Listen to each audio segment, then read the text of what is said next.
Oikein hyvää vuorokauden aikaa. Minä olen Tomi Antila, Kosminen ääni podcastin juontaja ja luoja ja Kirjarovio podcastin toinen juontaja ja luoja.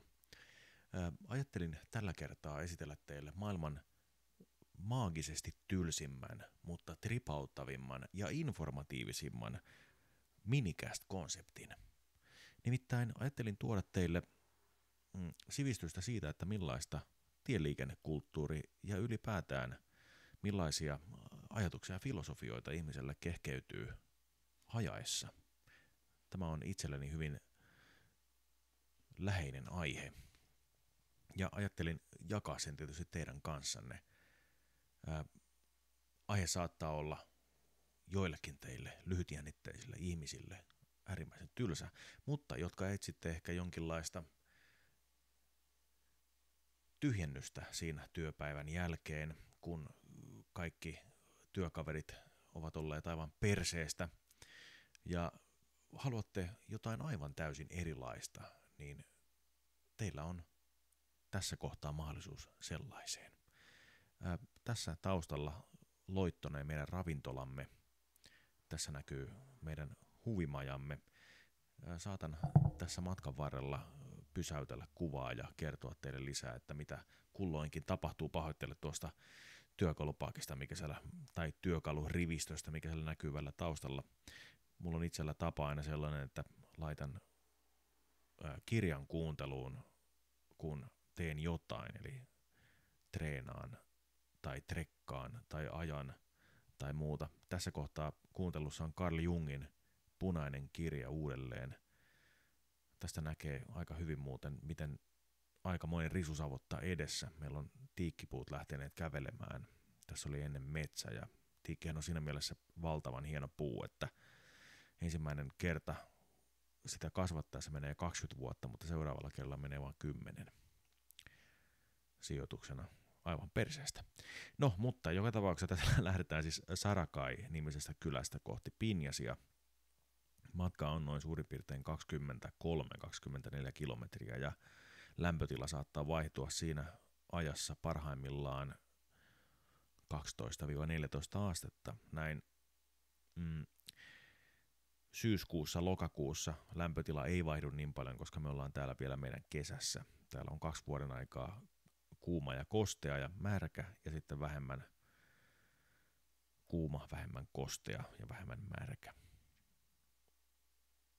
Meillä on siis 2 tämmöistä tavallaan naisen ääripäätä. No joo, maisemat, kuten huomaatte, niin ovat äärimmäisen vihreitä ja taustalla näkyy mukavasti vuoria.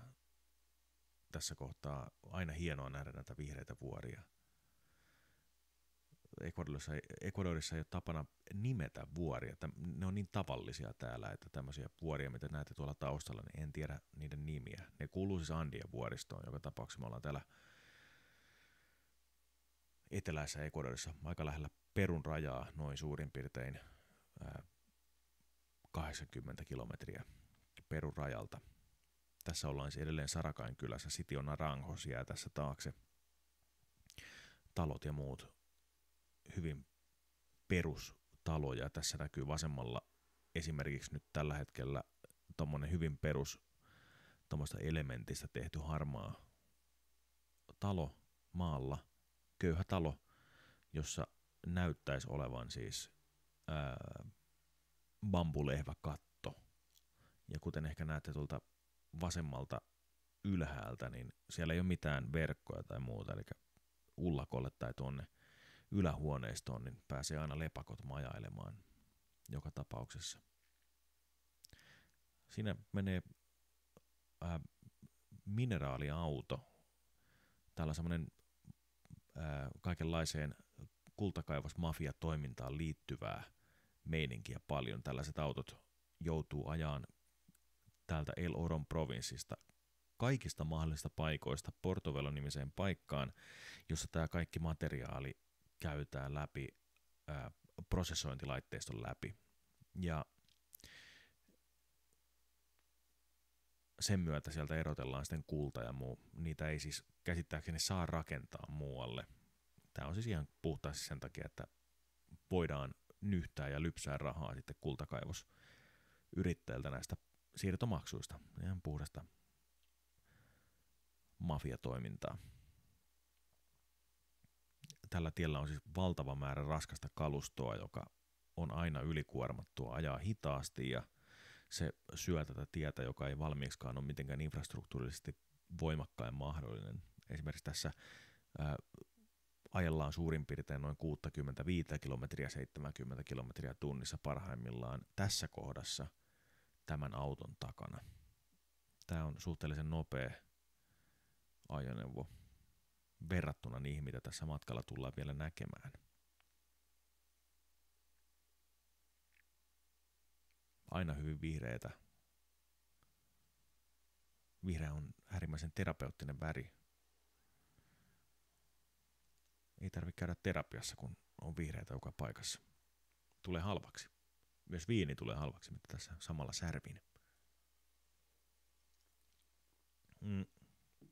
Ohittaminen on hyvin vaikeaa. Näin mutkaisilla teillä, ja varsinkin kun nämä rekat tekee vielä sillä tavalla, että ne kiihdyttää aina suorilla. Tässä kohtaa 7 kilometrin pidempi suora, siis ei kestä 7 kilometriä, vaan on noin suurin piirtein 7 kilometriä meidän tilukselta. Tässä näkyy aika hienosti vihreitä vuoria, kukkuloita. Tässä ollaan suurin piirtein vielä noin 250 metrin korkeudella merenpinnasta, määränpäässä noin 1000 metrissä. Meiltä lähdettäessä ihan vähän yli 200 metriä. Voisiko olla ehkä 197 tai jotain vastaavaa. No niin, suoran jälkeen ollaan sitten, tässä muistaakseni meni hätäkamera päälle, koska tuli niin, no niin, tässä on hyvä esimerkki, rekka parkeerattu kahden tällaisen tötsän väliin, jotka on noin 2-3 metriä rekasta erillään ja 2 kurin väliin. Tässä tosiaan aikaisemmin mitä tapahtui, niin kamera tärähti sen verran noista töyssyistä, että se laittoi hätäkameran päälle, mutta siinä ei tapahtunut mitään sen kummallisempaa. Siellä näkyy taustalla hirveän hienosti noita vuoria, nämä vihreät värit on aina yhtä päräyttäviä. Tämä on ihan kuin ajaisi jossain Narniassa melkein. Tai se on ihan kuin ajaisi jossain omassa mielikuvituksessa. Pidän kovasti tästä reitistä, vaikka välillä matkalla onkin ärsyttäviä ajoneuvoja, jotka on tosi hitaita. Me ollaan tosiaan tässä Andien hännällä tällä hetkellä, ja täällä vuoret ei ole ihan niin korkeita, mutta näistäkin siis useammat kuitenkin kurottaa yli, siis lähemmäs 2000 metriä. Ja varsinkin näin aurinkoisina päivinä on koko komeudessaan aika loistavan näköisiä. Tie on tällä hetkellä suhteellisen hyvässä kunnossa. Meillä on muutamia paikkoja tässä tiellä, jotka on äärimmäisen huonoja. Ja tässä näkyykin matkalla siinä juuri esimerkiksi hieman kulumaa. Tämä on sellainen kunnon kattilan mentäviä reikiä.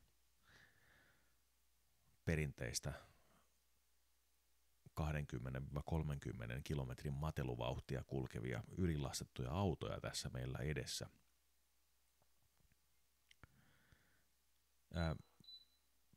Puhutaan niin jyrkästä kulmasta, että monet näistä autoista todella on niin ylilastattuja, että ne ei kulje tässä ylhäällä 20 kilometriä tunnissa kovempaa. Tässä nähdään myös myöhemmin sellaista meininkiä. Mutta tässä tulee aina joka tapauksessa, no niin, siinä lähdetään ohittamaan ehkä vähän riskillä. Tästä pääsin varmasti Iltalehteen. Moni siinä ihan pikappi lähti ihan puhtaasti suoraan kurvissa ohi. Tässä näkyy myös muun muassa tässä vasemmalla hyvin perinteisen näköinen ecuadorilainen maalaistalo. Tiilistä rakennettu, ikkunoita ei ole, ikkunalaseja ei ole siis ollenkaan. Ja tässä edessä myös hinon perustavanlaatuinen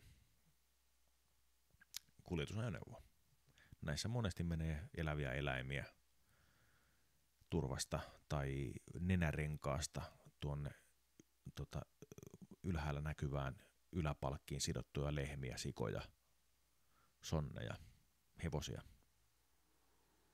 ynnä muuta.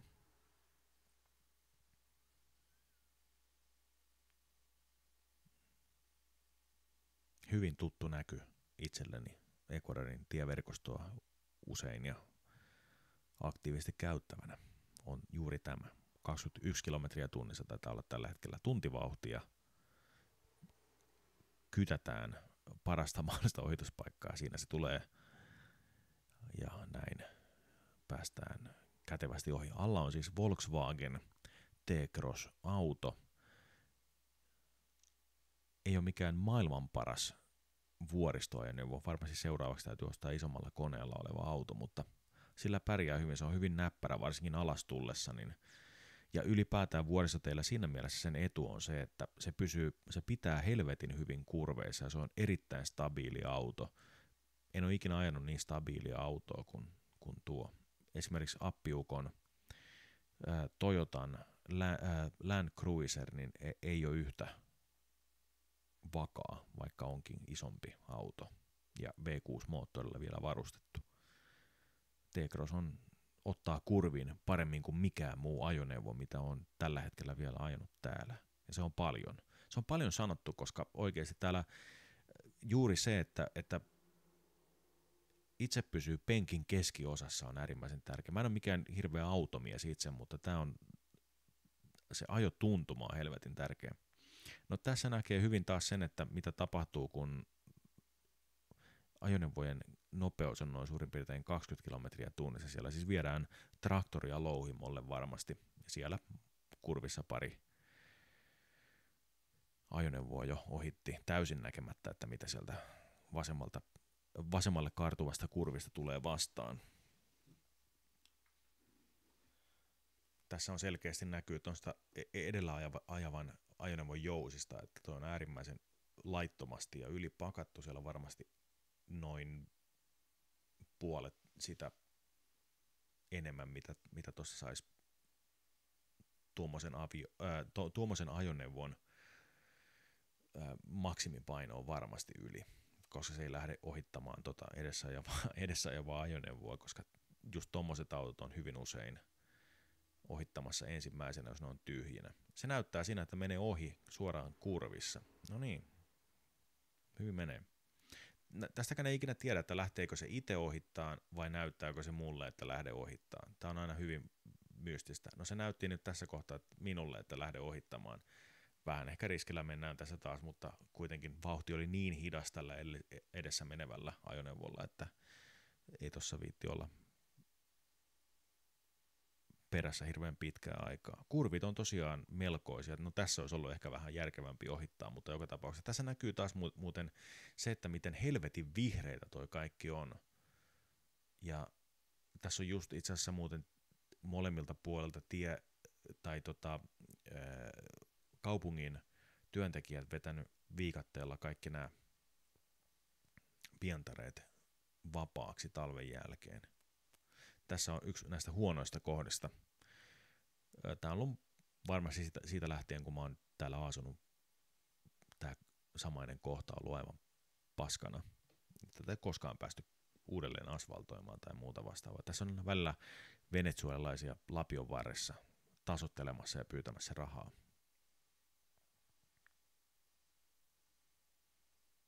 Töistään.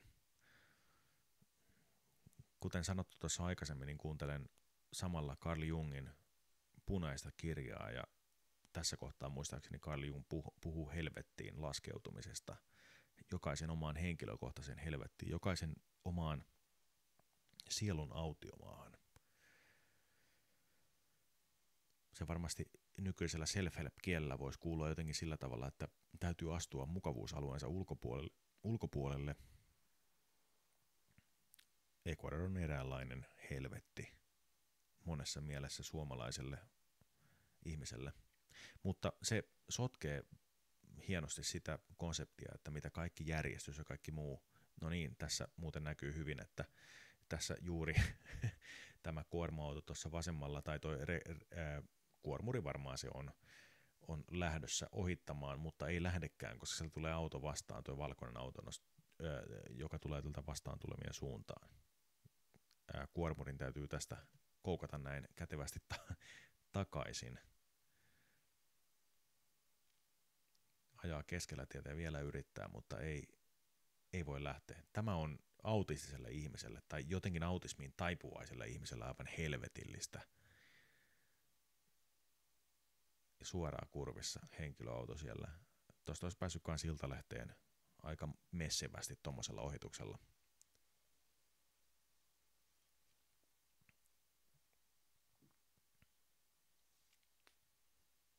Ja näin pääsee vihdoin kuormuri ohi. Tällä edessä ajavalla ajoneuvolla niin on molemmat takavalot paskana. Vilkku toimii näköjään ainakin vasemmalle. Hän on kovasti lähdössä ohittelemaan.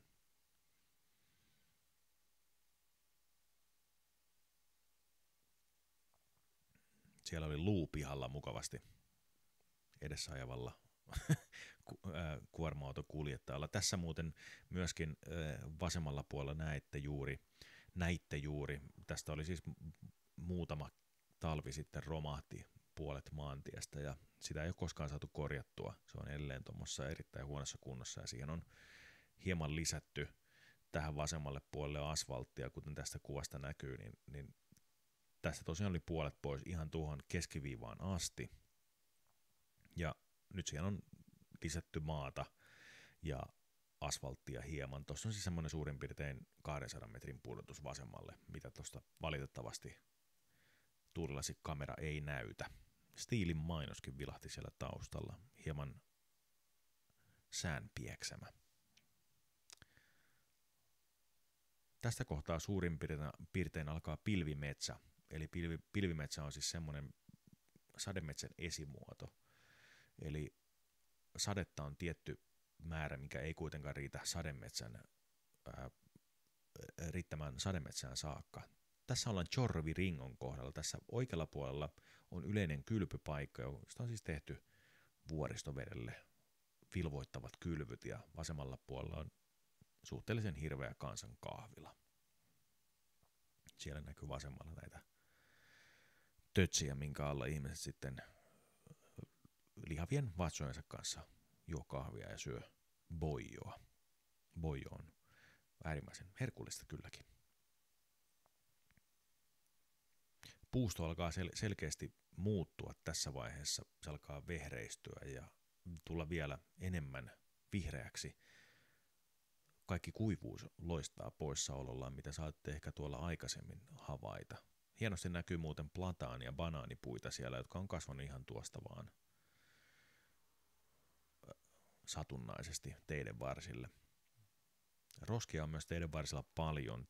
Nyt tällä hetkellä ei varmaan ihan hirveästi näy tuossa, mutta tuossa tien oikealla puolella on tuommoinen sadevesikouru ja siellä on aina äärimmäisen paljon roskia valitettavasti. Eekuorilaiset eivät välitä siitä, että mihinkä tässä kauniissa luonnossaan heittävät roskat. Luonto on niin kokonaisvaltaisen komea ja sisäänsä syövä, että se jotenkin koetaan, että se pärjää omillaan. Se on uskomaton ajatus, mutta näin se menee.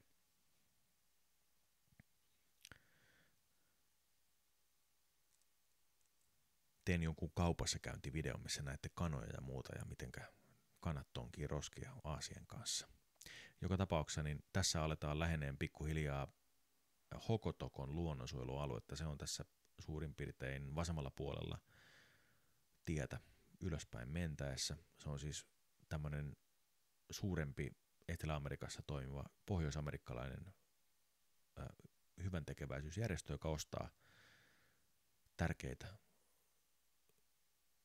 alueita ja hiilinieluja.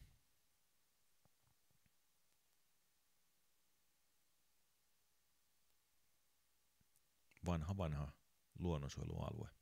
Siinä mentiin ohi nätisti. Vauhti nousi ehkä vähän alle 100 siinä. Ylämäkeen vielä.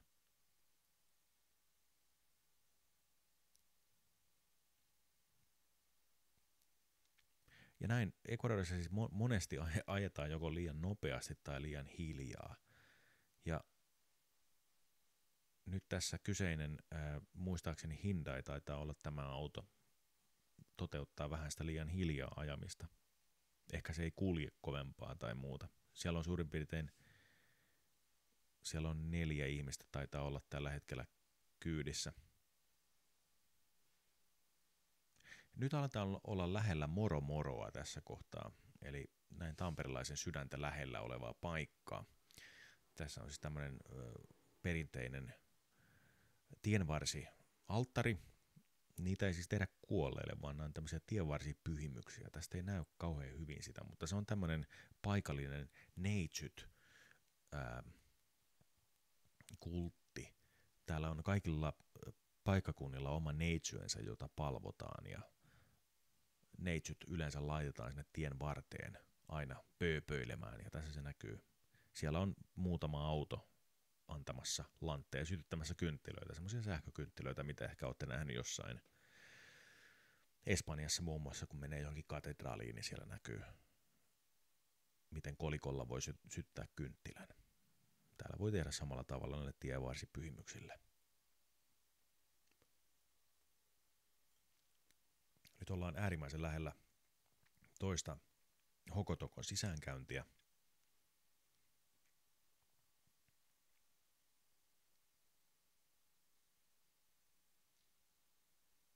Tullaan Moromoron liikenneympyrään tässä kohdassa.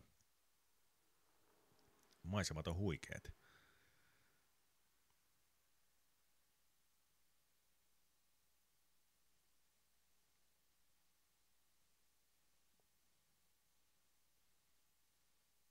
Vien siis tässä kohtaa autoa katsastukseen, joka tulee feilaamaan myöhemmin. Taas kerran yksi näitä helvettiin laskeutumiskokemuksia. Konsensustodellisuuden armottomiin pyörteisiin laskeutumista, kun joutuu kohtaamaan toisen ihmisen hänen elementissään, ja sinä et ole siinä hänen elementissään. Tuut jostain ulkopuolelta, se on aivan kammottavaa. Sosiaalinen elämä on lopulta kammottavaa, ja sen eksistentiaalinen ulottuvuus on jotain aivan mielipuolista, jota tämmöinen ihminen, joka ei toimi sen puitteissa niin mitenkään suurta aikaa vuorokaudesta yleensä. Mulla menee viikkoja, että mä edes lähden tuolta meiltä mihinkään. Kun elämä on siellä, niin miksi sieltä lähtisi pois? Toki se on hienoa, ei siinä mitään. Näkee hienoja maisemia. Mutta joutuu olemaan valitettavasti ihmisten kanssa tekemissä näin liikenteessäkin. Suomessahan meillä on sellainen olettamus, että me aina päästään turvallisesti paikasta A paikkaan B. Täällä sitä olettamusta ei voi olla. Täällä täytyy olla helvetin tarkkana koko ajan, jatkuvasti, jatkuvalla syötöllä. Ei voi koskaan olettaa, että voi mennä automaatiolla, mitä ainakin itse on tuntenut monta kertaa suomalaisessa yhteiskunnassa elevänä.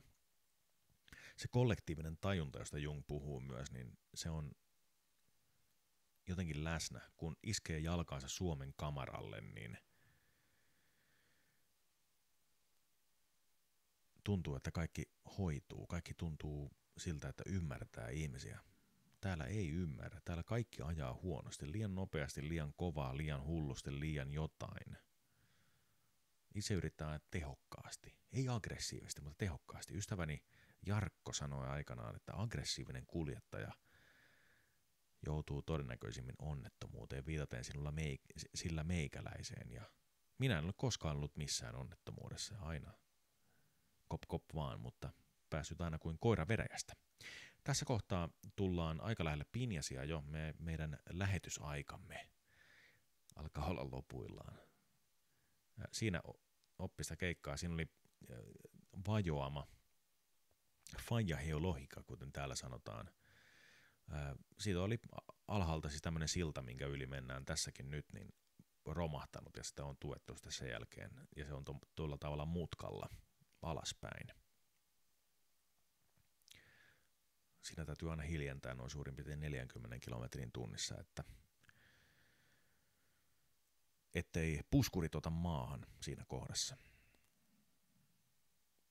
Ollaan siis saapumassa lähelle Pinjasia, ja Pinjas on suurin piirtein Riihimäen kokoinen pläntti, tiuhaan asuttu pikkukaupunki Ecuadorin eteläosassa. Täällä nähdään taas vähän kuivempaa materiaalia siellä oikealla puolella. Kukkulat ja vuoret näyttää hieman punaisemmilta jopa. Pilvi alkaa kerääntyä. Takaisin tulomatkalla onkin aikamoinen sumu, mutta se jääköön seuraavan osan käsiteltäväksi. Tässä kuitenkin vielä ei päässä ihan sinne esikaupunkiin saakka.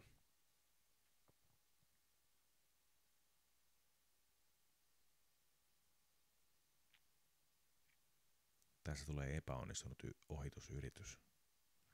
Hyvin siinä väpättää pikapin takavalon johdot ulkona vasemmalla puolella. Tässä on vauhtia suurin piirtein 20 kilometriä tunnissa. Mennään suhteellisen jyrkkää ylämäkeä tässä kohtaa ylöspäin. Aivan tuota pikaa ollaan Pinjasissa. Vaikka tämä ei olekaan semmoinen, vaikka tässä niin fyysisesti noustaan ylöspäin, niin tämä on samalla kuitenkin semmoinen tietynlainen katabasis, koska se on aina alhaiseen laskeutumista, kun mennään tuonne konsensustodellisuuden syövereihin. Tässä näkyy yksi helvetin ruma bussimekaanikko työpaja, joita valitettavasti tässä Pinjasin tullessa on aivan äärimmäisen huikea määrä. Nyt ollaan ihan Pinjasin porteilla taas vanhan Camino del Incan, eli siis Inkojen polun yksi voimapaikkoja, jotka on sitten tuhottu aivan täydellisesti ihmisasumuksella, kuten nähdään tässä kohtaa esimerkiksi äärimmäisen rumia hökkeleitä jopa. Mutta sitten myös ihan heti siinä vieressä yksi Pinjasin rikkaampien perheiden taloja siinä heti. Näitte juuri äsken.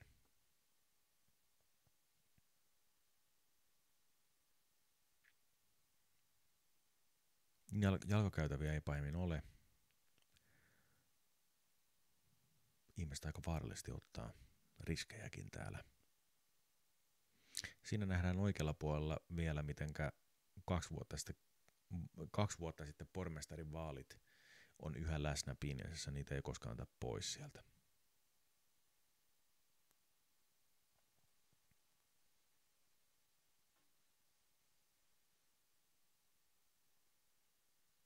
Suhteellisen vähän oli tällä matkalla itse asiassa liikennettä.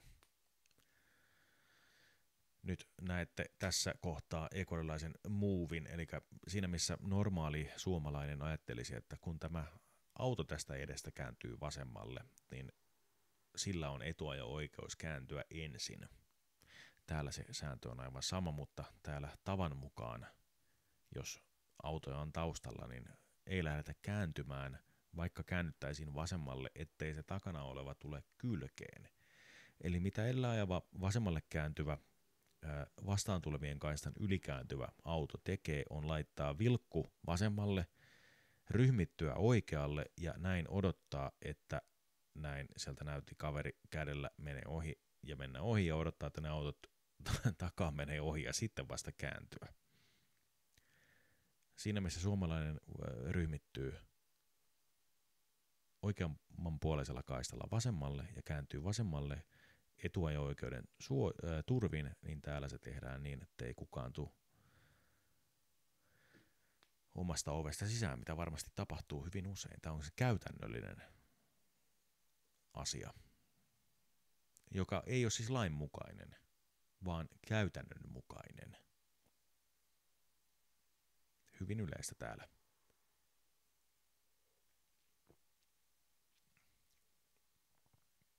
Tässä ollaan siis Pinjasin esikaupunkialueella. Molemmilla puolella löytyy pelkästään asumusta, pieniä kauppoja ja autopajoja, partureita ja muuta vastaavaa. Nyt näytän teille tässä kohtaa, tässä ruudun oikealla puolella, niin tällaiset kerrostalot ja muut, niin nämä ei ole koskaan minkään asukasosakeyhtiöiden rakennuttamia, vaan nämä on yksityisten ihmisten rakennuttamia yleisesti. Näissä voi olla siis niin, että yhdessä rapussa asuu perhe, joka on rakennuttanut tämän talon, ja sitten ne vuokraa joitakin huoneita sitten ulkopuolisille, mutta yleisimmin käy niin, että ne perheet rakennuttaa juuri tällaisia taloja kaupungin keskustoihin, jossa asuu sitten koko perhe ja suku ylipäätään. Eli vuokraa ei makseta kenellekään. Täällä asunnot on ylipäätään paljon isompia mitä Suomessa. Kodin konsepti on hyvin erilainen. Tässä nähdään hyvin muun muassa sitä, että millaista rakennuskantaa täällä on. Aletaan näkemään myös noita sähköjohtoja aivan helvetin paljon. Katsotaanpa siitä, että mitä bensa maksaa. Bensa maksaa $3,99 gallonalta, eli meidän 95 maksaa tässä kohtaa nyt sitten $2,50 gallonalta. Gallona on noin 4 litraa, että siitä voitte päätellä euroissa sitten, kun omissa matemaattisissa päissä ne pyörittelette niitä, niin 2,50. Super, jota itse käytän omaan autoon, eli korkeaoktaanisempaa materiaalia, maksaa $4, eli 3,999 gallonalta, eli noin suurin piirtein euron per litra tällä hetkellä. Ja tämä on siis kallis hinta meillä täällä Ecuadorissa. Vähän yli $1 litralta maksaa tällä hetkellä. Tosi kallista.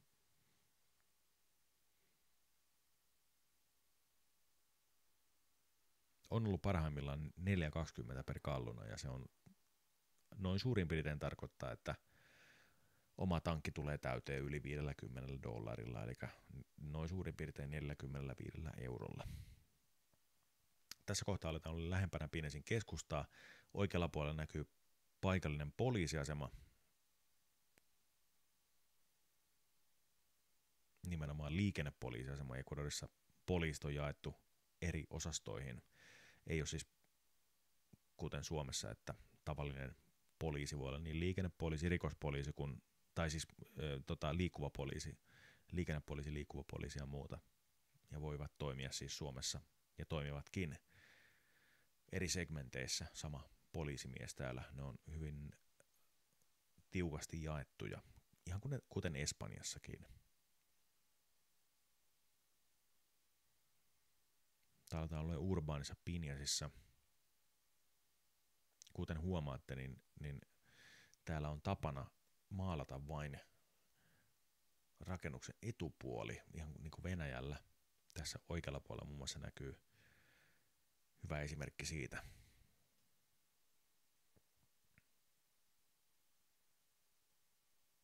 Sähköjohtoja alkaa olemaan koko ajan enemmän.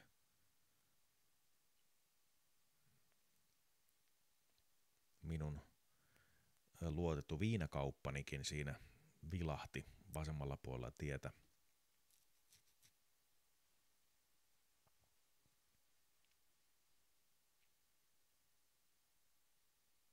Kyseessä on siis maanantai-päivä.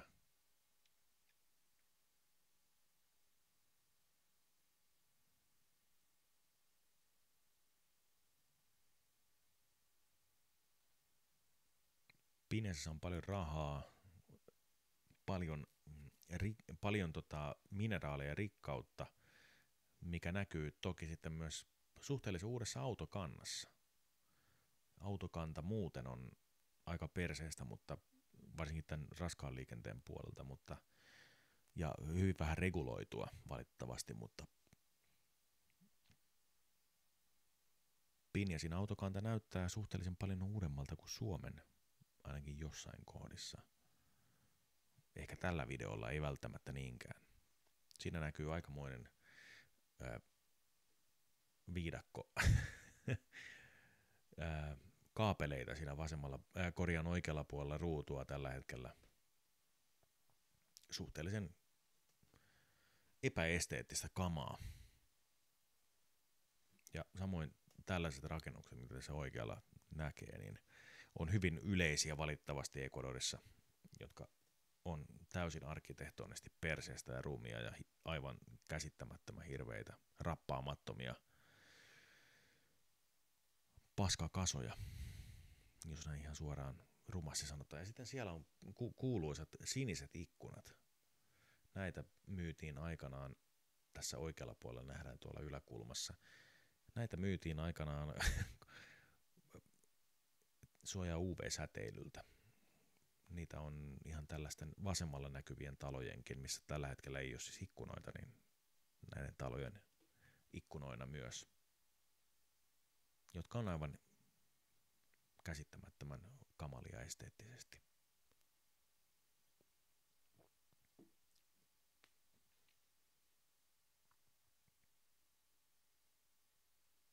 Liikennevaloissa.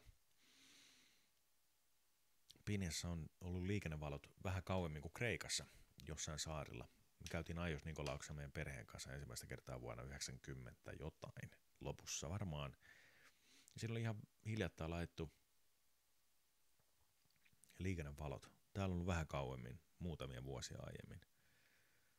Pinias ja ylipäätään eteläinen Ecuador on vähän kuin menisi 90-luvulle takaisin.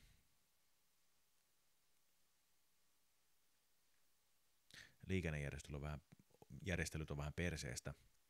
Tässä piti soittaa vähän torveiselta, mennä oikealta puolelta tulla pikappi kylkeen.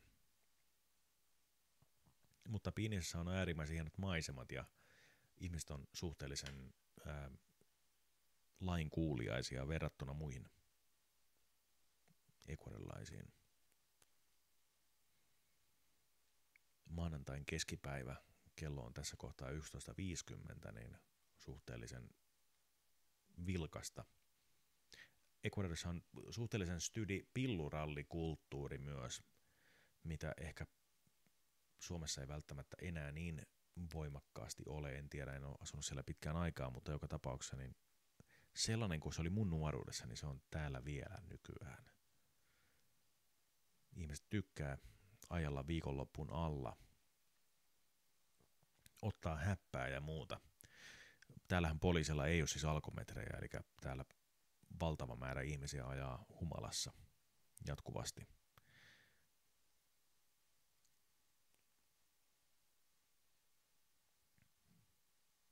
Ja se on suuri ongelma. Tieliikenteessä kuolee paljon suurempi määrä ihmisiä. Noin 10-kertainen määrä Suomeen verrattuna, vaikka autokanta on paljon vähäisempi. Suomessa on noin suurin piirtein 3-4 kertaa enemmän autoja, vaikka Ecuadorissa on noin 19 miljoonaa asukasta. Autokanta täällä on hieman erilainen, mutta liikennekulttuuri on suhteellisen villi, kuten ehkä olette nähneet. Tässä ei olla menty mihinkään ylilyönteihin kuitenkaan missään kohdassa. Nyt ollaan Pinesin keskikaupungilla.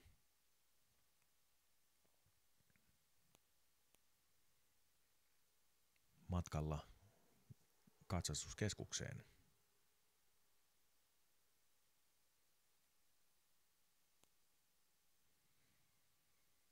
Aikaisemmin nähtiin liikennepoliisin päämaja, nyt nähdään kansallisen poliisin päämaja siinä UPC vasemmalla oikealla puolella. Täällä tammikuussa tänä vuonna asetettiin poikkeustila käyntiin. Narkoterroristit teki useamman attentaatin täällä ja tommosten pikappien, kun tuossa edellä menee, niin lavoilla istui valtava määrä sotilaita ja niitä kulki ympäriinsä täällä jatkuvasti. Oli mielenkiintoista olla oman puolison ja äidin kanssa zompailemassa kaiken sen keskellä. Elä vaarallisesti, sanoi Nietzsche. Niin sen pitää olla. Rakenna talosi tulivuoren juurelle. Megadarsa. Paskoja viinejä ja huono valikoima.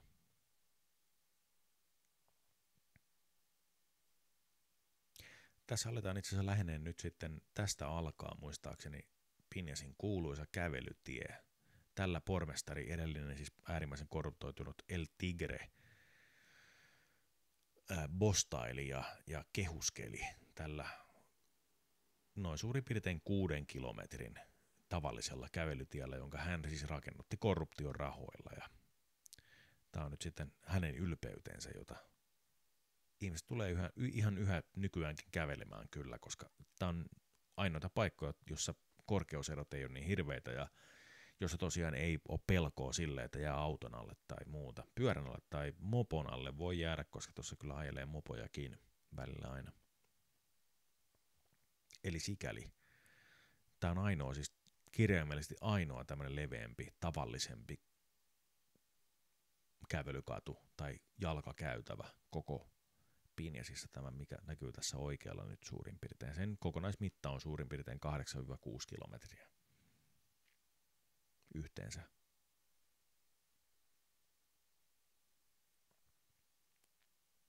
Nähdään perinteinen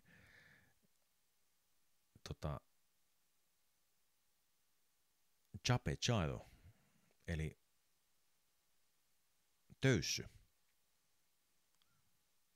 Niistä täytyy tehdä täällä aivan helvetin isoja, että oikeasti niistä täytyy tehdä niin isoja, että sulla on oikeasti vaara rikkoa sun auto, kun sä ajat siihen. Muuten täällä ei hidasteta minkään edessä. Siinä oli muuten hyvä esimerkki tässä näin. Rajoitusta on noin suurin piirtein, olisiko 70 vai 60 tässä. Ja kyseessä on tommonen ihan perinteisen maantien alku. Ja siinä on vasemmalla puolella siis pysähtynyt pick-up juttelemaan toiselle, joka on parkeerattu tosi huonosti tuohon jonkun liiketilan eteen. Ja sinähän ei olisi voinut yhtään mennä tuonne enemmän sinne heidän oikealle puolellensa, että jos tulee vastaan joku, niin ei tarvitse tämän auton täällä pysähtyä sitten, joka joutui kyllä pysähtymään, kun taustapeilistä vilkuilin. Tässä ollaan tulossa seuraavaan etappiin, joka on siis uudelleen täynnä mekaanikkopaikkoja.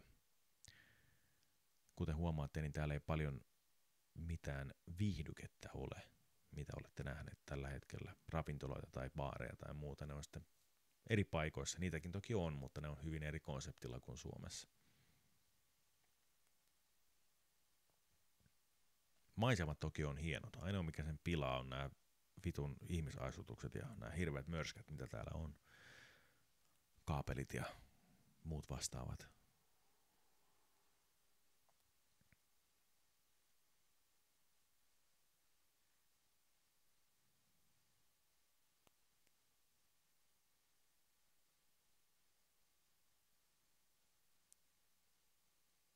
Tällä se tietä, kun jatkaa noin suurin piirtein, sanotaanko nyt 14 kilometriä tästä kohtaa, niin päätyy Saruman kaupunki, joka on aivan äärimmäisen hieno. Teen teille videon siitä vielä myöhemmin. Hienoja vuoristomaisemia ja äärimmäisen upea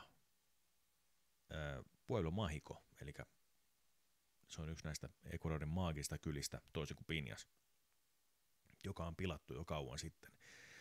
Tässä nähdään taas jälleen kerran tämmöinen tienvarsipyhimys, kun mennään vähän taaksepäin. Tässä bussipysäkin vieressä. Tässä on se bussipysäkki, mihin kukaan bussi tai yksikään bussi ei pysähdy koskaan. Ne siis, jos tässä kohtaa täytyy pysähtyä bussipysäkille, niin ne pysähtyy tähän, missä minun autoni on nyt tällä hetkellä. Ja ne pysähtyy tähän ja sitten ne ihmiset loikkii siihen bussiin, kun se on tässä keskellä tietä blokkaamassa kaikkien takaa tulevien tien tietysti, ellei lähde sitä ohitte.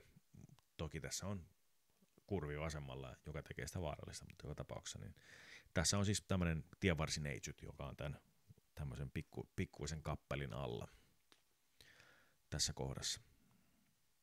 Tästä jos mennään enemmän oikealle, niin päädytään San Roqueen, joka on hieno paikka.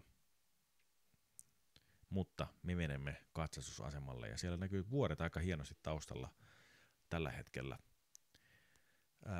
Tässä kohtaa voitaisiin lopetella melkein meidän hieno, helvetin tylsä, mutta valloittavan sympaattinen minikäst. Ottakaa kirjarovio ja kosminen ääni haltuun niille kuuluvilta sosiaalisen median alustoilta ja tulkaa myöskin matkan näyttäjän pariin. Kiitos kaikille, minä olen Tomi Antila ja oikein hauskaa ja leppoisaa vuorokauden aikaa. Hei hei!